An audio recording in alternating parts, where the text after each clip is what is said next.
আসসালামু আলাইকুম দাদুরা, কি খবর? কেমন আছেন? নিশ্চয়ই ভালো আছেন। আমিও আছি, আলহামদুলিল্লাহ ভালো আছি। দাদুরা, কেডা কয়টা মানুষের ধার দিচ্ছেন, এখন একটু কম দিয়ে আমার এই হিসাবটা সত্যি করে কইবেন কিন্তু।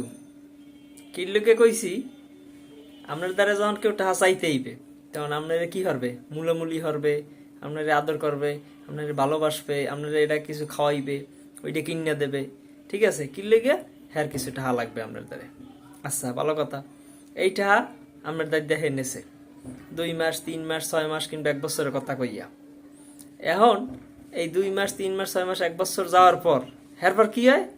এরপর আইজ দিমু না তা কাল দিমু আনে, তাই সামনের মাসে লইস, তাইলে এই মাসে কষ্ট, এই মাসে সমস্যা আছে। এখন কি আপনি করতে করতে কি জোতার তল কিন্তু শেষ, ক্ষয় হয়ে গেছে। মোবাইল খরচ করতে করতে মোবাইল বিল শেষ।